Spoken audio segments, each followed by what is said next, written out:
Nous sommes donc le lendemain matin, et donc le professeur se rend donc au commissariat, comme ce qui était prévu, et vous vous rendez compte que, en fait, vous vous retrouvez. Toi, du coup, Francis, tu as dormi, enfin, tu as dormi.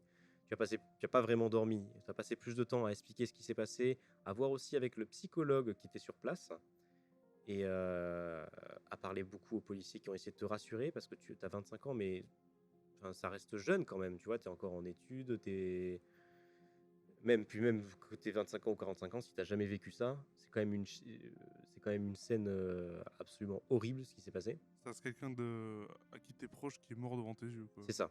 Donc, ils essaient de faire en sorte que tu fasses pas de bêtises. Et surtout, ils prennent à quoi il ressemble, cette personne.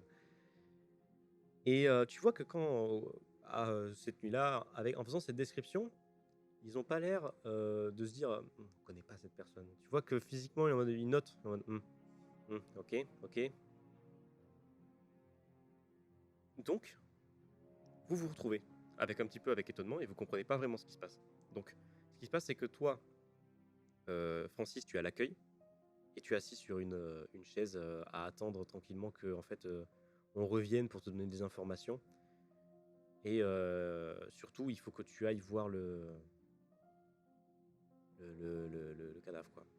Il faut qu'on te pose des questions à propos de ça ou comment ça s'est passé. Enfin, voilà, des choses toutes bêtes, mais voilà. Et toi, du coup, tu rentres et tu le vois, du coup, à l'accueil. Et il y a un petit moment où vous regardez et vous comprenez pas vraiment ce qui se passe. Il y a une petite phase d'incompréhension. Qu'est-ce qui va se passer? Enfin, pourquoi tu es là? Enfin, vous vous voyez entre vous déjà. Bon, après, si vous vous tutoyez là dans le jeu de rôle, c'est pas grave. De base, c'est relation entre professeur et élève. Mm. Mais il y a une petite incompréhension. Alors, du coup, toi, Francis, tu expliques ce qui s'est passé et le professeur, lui, va essayer de t'aider, de te rassurer et tout ça. Puis en fait, il y a le commissaire qui arrive euh, et qui va juste vous dire, bah, vu que vous êtes là tous les deux, vous allez tous les deux en même temps le voir. Et bon, il se passe que le professeur va expliquer que en fait que tu es son assistant, que en fait c'est lui c'est toi qui veux choisir pour l'aider dans cette enquête-là. Donc toi ça te choque, mais en même temps ça t'as envie de enfin il a tué ton ami quoi, donc t'as une vraie raison aussi t'as juste pas que d'aider le professeur dans ses recherches. Là, c'est aussi un peu personnel. Enfin, dans les deux sens, pour tous les deux, c'est un peu personnel. Donc, vous arrivez, enfin, le commissaire vous prend en calèche et vous amène à l'hôpital. Donc, vous allez à la morgue et vous regardez alors, comment ça s'appelle? Le médecin légiste. Le médecin légiste. Donc, toi, de base, tu étais censé aller pour voir Louis. Mais vu la situation, le commissaire dit est-ce que c'est vraiment nécessaire sur le moment, est-ce que c'est vraiment nécessaire qu'il le voie autant qu'il aille avec le professeur pour s'occuper du meurtre, quoi. Donc, vous arrivez avec le médecin légiste et du coup, bon, drap blanc, il vous montre, c'est une femme. C'est une femme et il y a aussi comment dire, des reconstitutions. C'est-à-dire que à l'époque, évidemment, il n'y a pas d'appareil photo.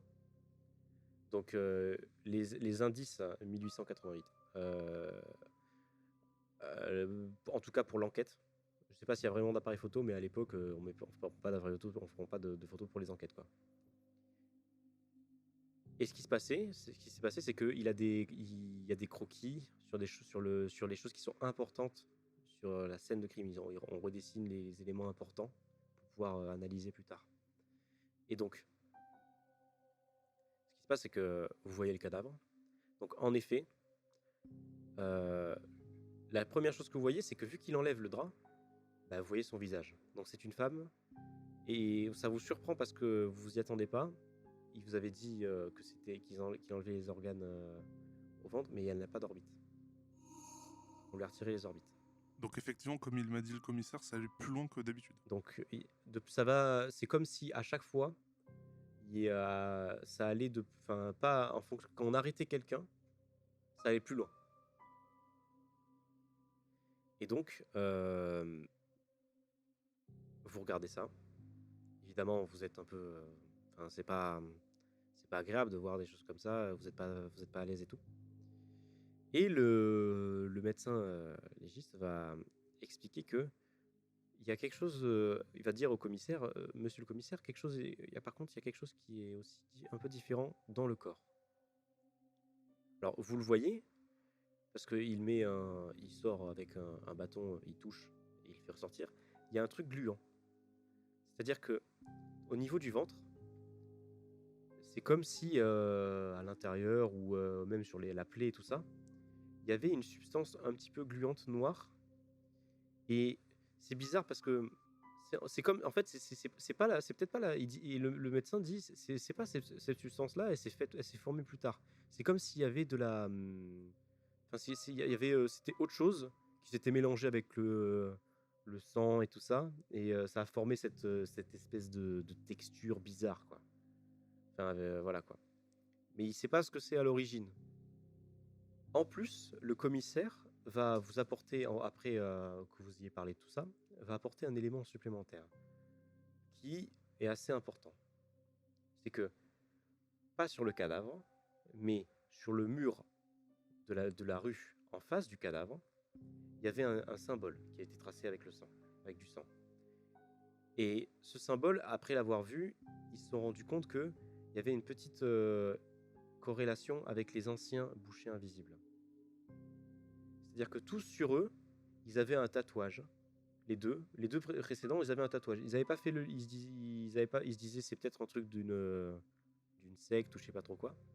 Ils n'ont pas réussi à trouver sur ce que représentait ce symbole. Mais c'est un œil, juste un œil, qui est comme s'il était englouti par une vague, vous voyez, sur vue de côté. Comme quand les surfeurs, bah, du coup, surfent et que la vague fait comme un rouleau. Et au centre de ce rouleau, il y a cet œil-là. Les policiers, vous en avez pas parlé forcément. Enfin, pour toi, ils n'avaient pas estimé ça important. Parce que ben, toi, pour le professeur, t'as regardé que le premier cadavre. Enfin, le premier cadavre. Le premier mec qui s'est fait arrêter, mais du coup, il s'est fait tuer, en fait. Il s'est fait tuer par les policiers instantanément. Parce qu'il était en plein acte, quoi. Et vu que c'était le premier, il y avait ce tatouage, ils n'avaient pas fait le rapprochement. Le deuxième, par contre, ils ont commencé à faire le rapprochement. Là, il y a carrément un symbole sur le mur, quoi. Et toi, du coup, Francis, t'as un flash. Fais-moi un jet de dés. Premier jet de dés. Donc, alors, premier jet de dés, c'est pour expliquer aux auditeurs, un jet de dés sur 100. Si plus on est bas, plus l'action est réussite. Plus on est haut, moins elle est réussite. Il n'y a pas de système de d'échec critique ou de réussite critique. Il faut juste faire un bon jet. C'est un 50. 50. On est vraiment entre deux chaises là. Ouais. Donc il y aura des informations, mais ce sera limite.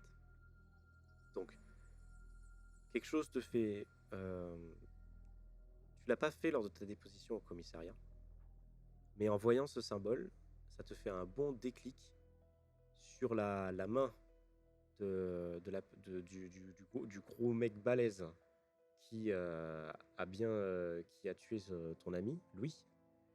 Il y avait ce tatouage-là. Donc, vous sortez de la morgue avec un malaise en vous. Et maintenant, vous avez une décision à prendre. Que faites-vous pour cette enquête? Le commissaire va vous dire très clairement, il vous laisse carte blanche. C'est pas que c'est plus son problème cette affaire, c'est que ça fait des années qu'il est dessus. Et comment dire, sa réputation commence un petit peu à s'entacher. Parce que ça continue en fait. Ils arrivent pas à en fait, les gens ne comprennent pas que c'est quelqu'un d'autre. Enfin, que c'est compliqué à gérer cette situation-là. Ils comprennent que le mec s'est fait arrêter, mais finalement, il est encore dans la rue, c'est bizarre, on a tout le temps peur, la police n'est pas efficace. Il a envie de s'éloigner de ça et de vraiment faire des enquêtes qui peut le remonter le... Ils font redorer son voilà, quoi. blason, quoi. Donc, il vous le dit avec un petit peu de gêne, mais il vous dit clairement que qu'il est désolé, mais qu'il peut pas, à part vous aider physiquement quand il y aura besoin d'aider physiquement avec des forces de police. Bah, il aura pas le temps, quoi. Voilà quoi. C'est ça. Donc il nous laisse quoi comme choix? Eh bien, vous avez le choix par rapport à ce que vous voulez faire exactement. Est-ce que vous voulez enquêter sur le terrain? Est-ce que vous voulez étudier ce qui se passe, la situation? C'est comme vous le souhaitez. On peut aller voir sur le lieu où gravé sur le mur il y a le symbole déjà, pour aller Ça voir va. de nous-mêmes. C'est vrai qu'on peut faire ça. Mhm. Il y a le corps aussi, du coup? Non, le corps, on l'a observé déjà. Le corps, vous l'avez observé. La chose qui vous intrigue, c'est ce symbole. Vous ne connaissez absolument pas. Et on peut aller symbole. poser des questions au barman, du coup. Et oui, voilà, vous pouvez aussi aller poser des questions au barman sur cet homme, puisque toi, enfin sur l'homme que tu as rencontré, puisqu'il y a un lien avec cette espèce aussi de symbole, puisque tu l'as vu sur cet homme. Ouais, du coup, on peut faire peut-être le lien, vu comment ils se sont disputés, peut-être qu'avec un... Même si les chances sont faibles, peut-être qu'ils le connaissaient. Donc voilà, qu'est-ce que vous décidez? Est-ce que vous voulez aller sur le terrain voir le barman, ou est-ce que vous voulez peut-être étudier ce symbole? Vous avez le choix de comme vous voulez. Donc le barman avait le symbole. C'est ça. C'est le barman ou c'est le non, tueur? c'est le tueur sur sa main T'as dit le barman avec le. Je me suis dit que j'avais mal compris. Non, le tueur sur sa main Avait le symbole. qui avait le symbole. Tu l'as bien vu parce que tu as vu son point américain. Je considère que tu m'as partagé l'information ou tu le gardes pour toi? Je t'en parle là. Effectivement, il y a un truc dont j'ai pas parlé avant. Le mec qui a tué Louis et qui s'est enfui après, il avait le même symbole sur la main. Et juste avant que ça dégénère, il était en train de s'engueuler avec le barman à propos d'une bouteille. Et peut-être que le barman, il peut avoir, je sais pas, un truc ou deux à nous dire par rapport à ce qu'il se disait aussi. Okay, donc on est sûr à 100% d'aller voir le barman. La question c'est est-ce qu'on va d'abord voir le symbole ou on va d'abord voir le barman? Le commissaire vous donne une information qui ne vous avait pas donnée, forcément. Mais maintenant que vous avez accepté la mission, il va vous la fournir. La personne qui a été violente dans le bar s'appelle Henri Brosse. Donc il est connu des services de police? Et il dit oui, il est connu des services de police pour des violences. Mais il n'a jamais été aussi violent. Et depuis très peu, ces violences. Henri Brosse, c'est ça? Henri Brosse.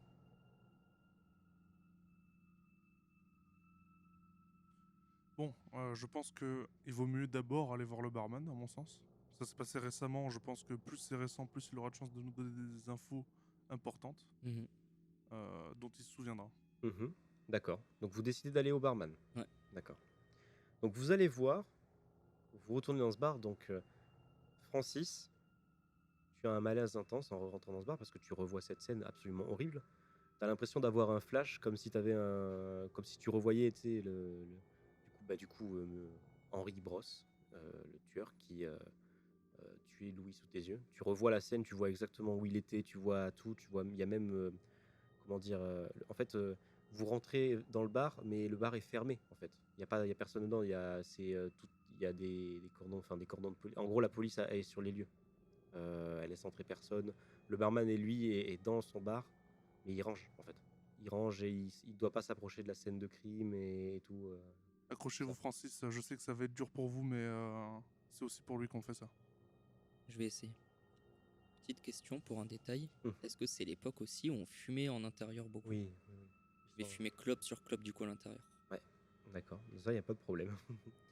Le barman est une personne qui doit avoir à peu près entre 40 et 50 ans, chauve, un peu bronzé. Et c'est un vieil homme, il fait un peu vieux. Il doit avoir un peu de la bouteille aussi, c'est pas pour rien qu'il a fait barman. Et il est un peu mastoc quand même.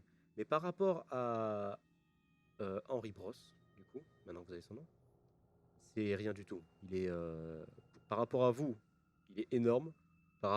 Et lui, par rapport à Henri Brosse, il est minuscule. Donc, Alors, c'est le cliché de chauve, une grosse moustache, mais qui est quand même, qui est quand même soignée. C'est quelqu'un qui porte des. Enfin, qui est habillé, barman, qui est pas mal habillé, mais qui n'est pas habillé riche, quoi. Il fait propre. Il fait propre et tout ça.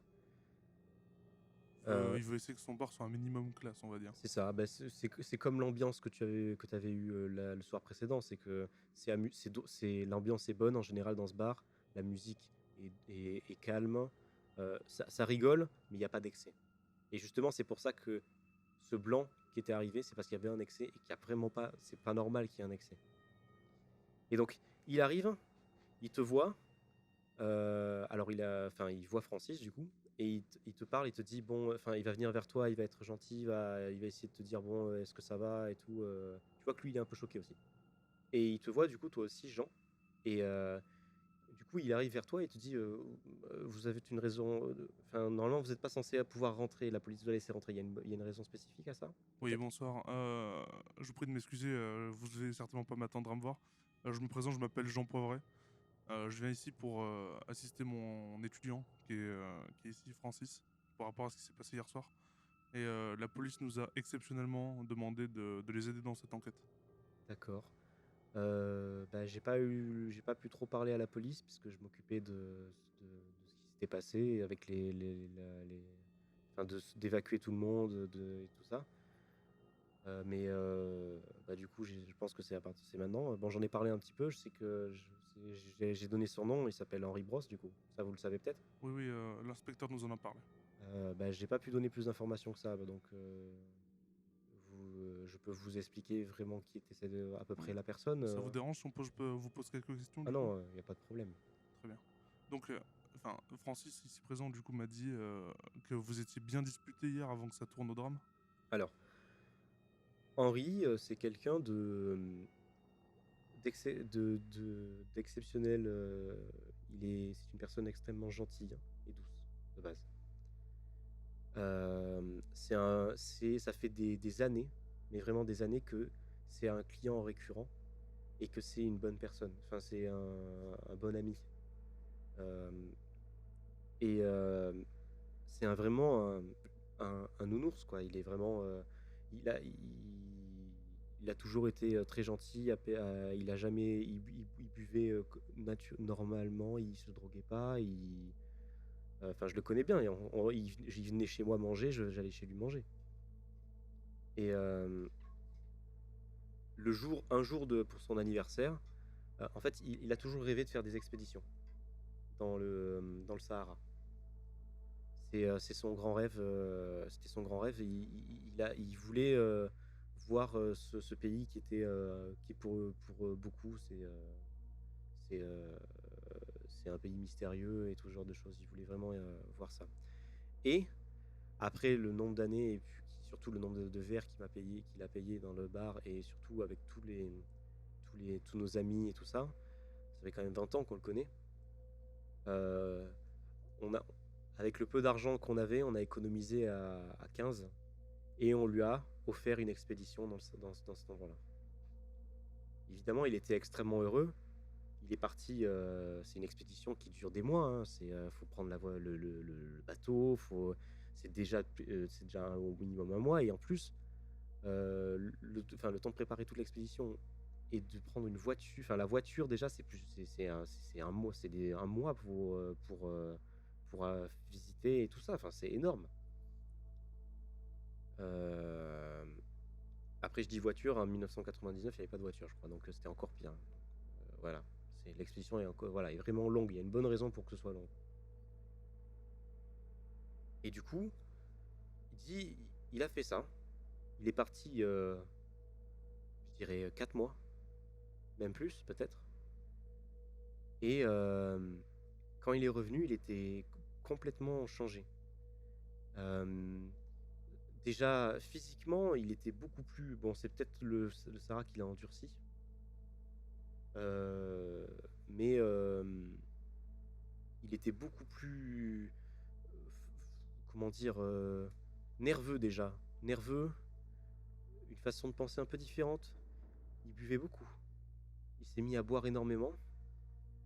Et j'ai l'impression qu'il ne se lavait pas. Donc, si je comprends bien, il n'avait pas l'habitude de boire auparavant non plus. Il buvait, mais, Pas autant. occasionnellement. Enfin, quand il venait souvent au bar, mais il buvait pas forcément tout le temps. Il prenait un tout petit verre. C'est rien, quoi. Surtout en plus pour une personne de son gabarit, ça va rien lui faire. En plus de ce que j'ai compris via la version que Francis m'a donnée, la dispute d'hier soir tournait autour de la bouteille en plus. Alors, complètement. La dernière. En fait, il venait de plus en plus et il était déjà venu dans la soirée pour demander une bouteille que je lui avais donnée avec après un petit. Alors que je voulais pas trop. Alors parce que je vends pas trop les. Enfin, je vends pas les bouteilles pour sortir, quoi. Et mais vu que je fais des prix d'amis, quand même, puisque c'est un ami, quoi. Bah, je lui ai fait un prix. Et il est revenu une deuxième fois, après avoir vidé la première bouteille 2 heures après. Enfin, même pas. Il a vidé une bouteille énorme à lui tout seul en quelques minutes. Et il a dû revenir après pour m'en demander. Donc, du coup, j'ai refusé. Enfin, évidemment que j'ai refusé. Voilà. Et du coup, il a extrêmement mal pris. Pour la première fois, il est venu aux mains avec moi. Enfin, il m'a pas violenté, il m'a juste attrapé, quoi. Mais par contre, le jeune derrière s'est fait. Il a pas loupé, quoi. Du coup, il n'avait pas l'habitude de porter d'armes sur lui auparavant, avant qu'il parte Je au sais Sahara. pas, je l'ai jamais vu avec. Mais je ne pense pas, non. Après, peut-être il est devenu craintif, peut-être aussi en revenant. C'est bizarre, depuis qu'il est revenu de cette expédition. Très bien.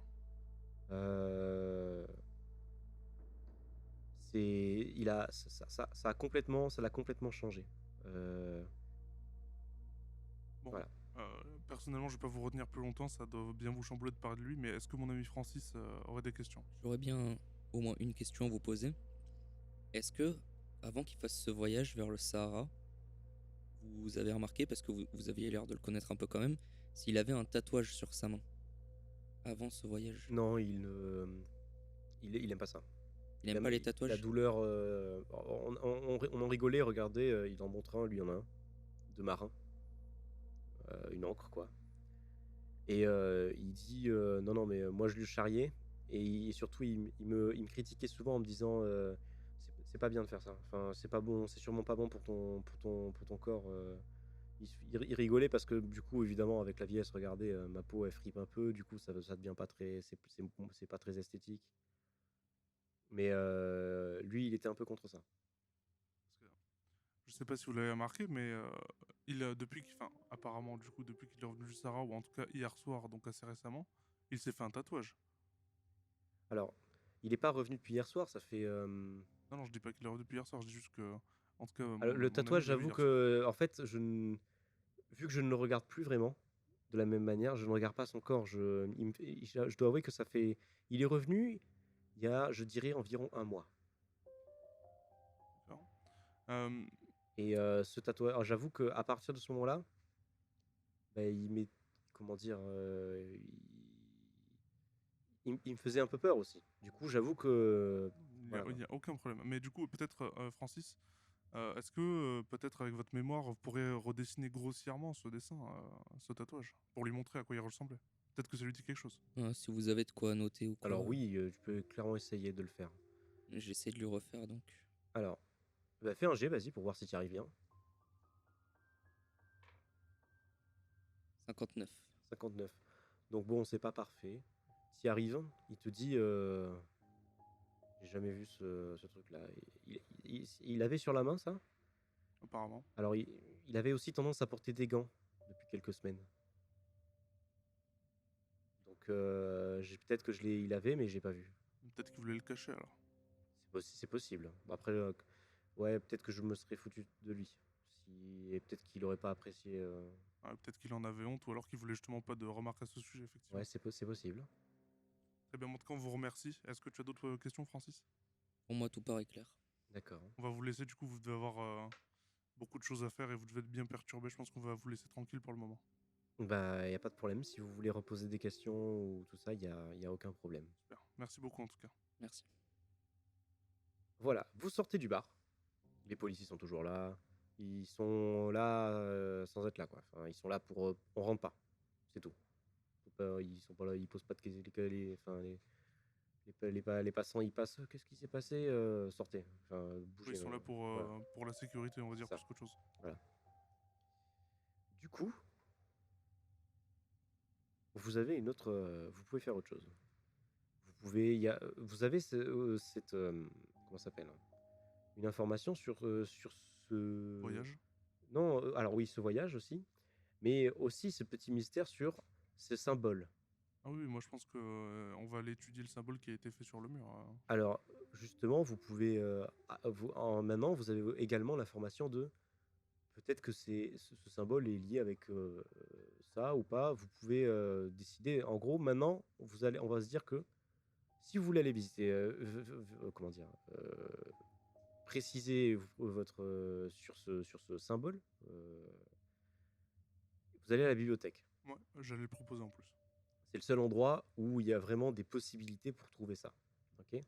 Les policiers ont déjà cherché. Ça va être dur de trouver. Donc, dites-moi exactement ce que vous cherchez et est-ce que vous pouvez me donner des précisions sur ce que vous voulez chercher? Par exemple, un endroit spécifique, un thème particulier, des trucs comme ça. Ouais, bah, je pense que moi, ce que j'aimerais faire, parce que du coup, moi, mon Jean Poivré n'a pas vu du coup le symbole particulièrement, si. Ou alors il Alors, se si tu rappelle, l'as je me vu, rappelle du premier. tu l'as vu, et surtout le commissaire te l'a montré parce ils ont fait un dessin pour Ok, pouvoir le voir, quoi. parfait. Dans ce cas-là, oui, effectivement, je pense, ça sert à pas vraiment à grand-chose d'aller le voir sur le mur, ce serait juste la même chose en plus grand, je pense. Et je pense il sera sûrement effacé là par Et contre. en plus, donc oui, effectivement, on peut aller rechercher à la bibliothèque. Surtout que maintenant, on a l'information du Sahara et tout, ça va être peut-être plus facile à rechercher. Donc, vous êtes tous les deux à faire des recherches. Mhm. Chacun d'entre vous, pouvez me dire exactement sur le thème que vous voulez chercher. J'ai déjà ma petite idée. Moi, pour ma part, étudiant archéologue, donc je sais à peu près ça. Les Égyptiens et tout, il y avait beaucoup de symboles autour des yeux et tout. Et le Sahara, le désert, tout ça. Je pense que je vais chercher autour des légendes égyptiennes. Vu que c'est vachement spécifique. Si je trouve un truc dessus, ça risque d'être assez détaillé au moins. Effectivement. Moi, vu que on parlait de vagues et tout, je vais rechercher voir s'il n'y a pas des peut-être quelque chose au niveau du Caire, qui est un endroit qui est relativement visité. Euh, donc la ville, enfin le port du Caire du coup. Mhm. Me renseigner aussi sur le Sahara, peut-être qu'il y a des tribus qui vivent et qui connaissent ce symbole et qu'on a des informations. Et bien évidemment, du coup, aussi en passant quelques légendes des égyptiennes si possible. Eh bien, vous allez me faire tous les deux du coup un G, et en fonction, on va voir si vous allez chercher trop loin certains trucs ou pas assez ou si vous partez sur de mauvaises pistes. D'accord. Je te laisse commencer. 44. Ok. 10. 10. Ok. Donc, pour Francis, il y a un truc spécifique que tu recherches, c'est cet œil du coup, tu comprends pas, tu cherches au niveau, du coup, vu que tu dis que c'est par rapport symbole égyptien, souvent c'est des yeux et tout ça. Tu cherches, tu cherches, tu cherches, et, tu te rends compte que les yeux n'ont visuellement par rapport à ce que tu as vu et le croquis qu'on t'a montré, euh, ça s'éloigne un petit peu de ce truc-là. Ça, on dirait pas le symbole on dirait plutôt un symbole qui représente vraiment, euh, comment dire, quelque chose de spécifique. Ça veut vraiment dire, comment dire, même aujourd'hui, on pourrait comprendre ce symbole. C'est compliqué parce que c'est vieux. Tu vois que c'est très très vieux. Tu n'arrives pas à comprendre cette vague. Tu cherches principalement tu tournes autour de cet œil. Et en fait, tu trouves en cherchant et tout ça, tu trouves que tu vois par rapport à un petit peu peut-être tu rentres dans des légendes, égyptiennes peut-être. Tu sais, tu cherches plus gros parce que tu as l'impression que c'est pas vraiment égyptien. Tu commences un petit peu à élargir les recherches. Et tu te rends compte que tu tombes sur ce type d'œil là. Il a une symbolique spécifique. Tu trouves ça dans un livre un peu occulte qui parle de légende. C'est un peu, c'est un peu au milieu de nulle part. C'est vraiment, ouais, c'est pas un livre tu regardes, c'est vraiment peut-être même pas un livre de légende. Hein, c'est un livre ouais, d'occultisme. Et cet œil, il représente comme si c'est une pression naturelle. C'est comme un symbole qui te dit attention, les regards sont portés sur toi, on te voit, ou je te vois. Le moindre faux pas, je le saurai.